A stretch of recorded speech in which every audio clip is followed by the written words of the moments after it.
In the desert on the west side of Albuquerque, New Mexico, there is a stretch of land where the wind never truly sounds empty.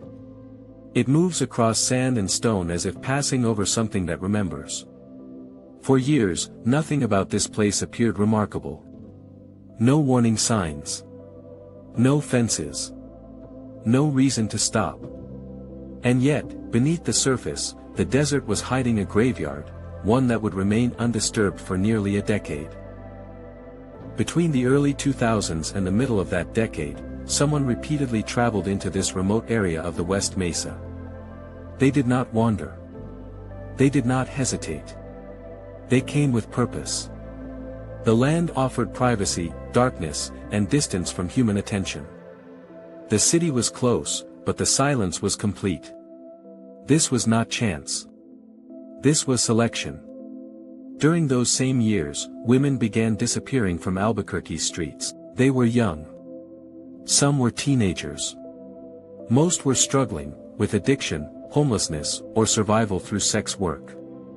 These women lived lives already shadowed by danger, and when they vanished, their absence barely registered. No press conferences.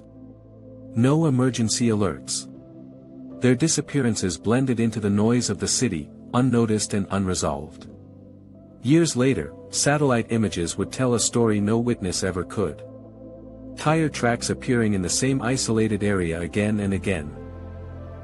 Patches of disturbed soil. Marks that suggested a vehicle arriving, stopping, and leaving. Over and over. What those images could not capture was what was being placed beneath the ground. By 2006, Albuquerque expanded westward. Developers filled in the natural arroyo that cut through the mesa, flattening the land to prepare it for housing. Heavy machinery pressed the soil down, sealing whatever lay below. The burial ground disappeared beneath construction plans and paperwork. Then, in 2008, the housing market collapsed. Construction stopped. The land was abandoned once more, left half-finished and exposed. Rainwater began to flood nearby homes because the natural arroyo had been buried. Residents complained. A retaining wall was built. Stormwater was redirected toward a retention pond constructed directly over the old arroyo.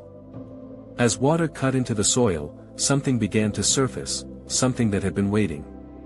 On February 2, 2009, a woman walking her dog noticed something pale against the dirt.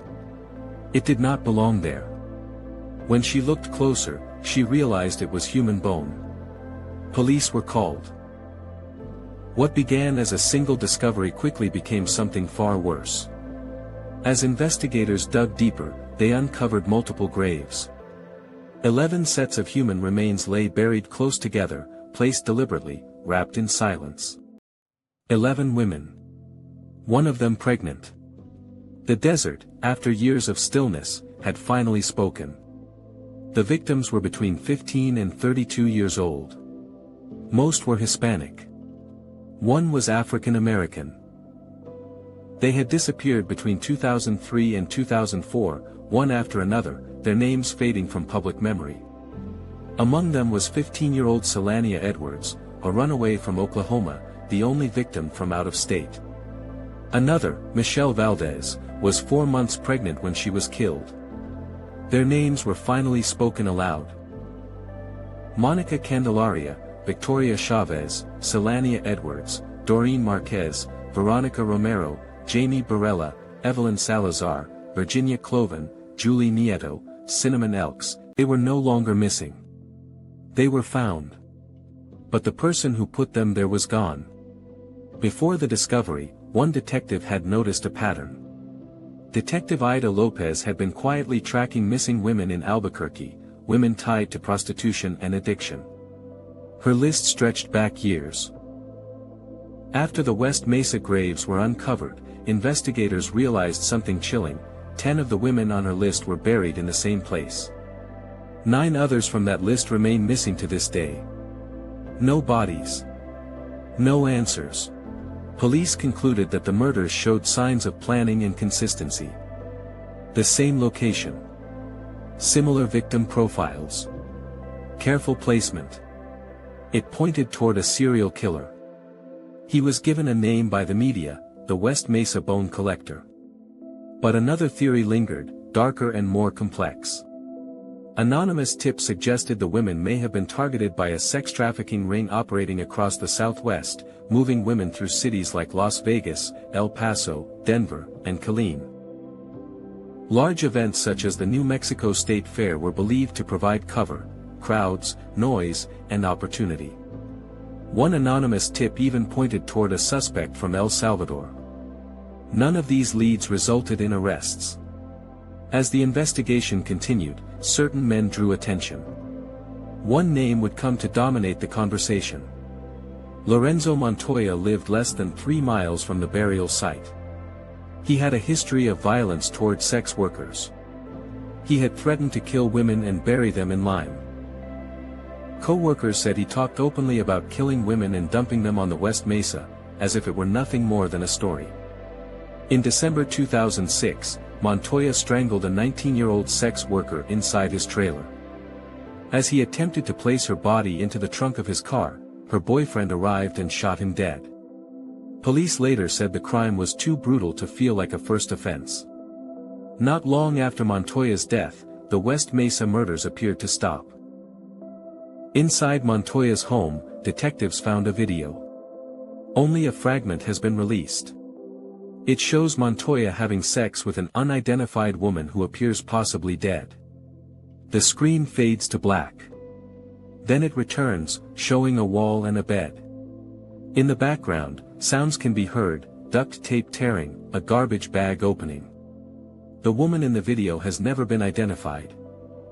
Other suspects surfaced. A pimp who possessed photographs of missing women died before he could be fully questioned. A photographer with tens of thousands of images was investigated and later cleared. A convicted serial killer claimed police were looking at him and denied involvement. Another man, Joseph Blee, a convicted rapist, drew attention due to DNA evidence, disturbing personal items found in his home, and statements he allegedly made to a cellmate. He was sentenced to 36 years for rape but was never charged in the West Mesa murders. In 2010, police released photographs of unidentified women believed to be connected to the case. Some were later identified as alive. Others remain unknown. In 2018, more bones were found near the site, but testing showed they were ancient and unrelated. A reward of $100,000 remains unclaimed. The case remains open. In 2020, a memorial park was built on the site where the women were buried. Grass now grows where the desert once held the dead. But the ground remembers. Somewhere, someone knows what happened on the West Mesa. Until that truth is uncovered, the killer, or killers, remain free, and the silence of the desert remains unbroken.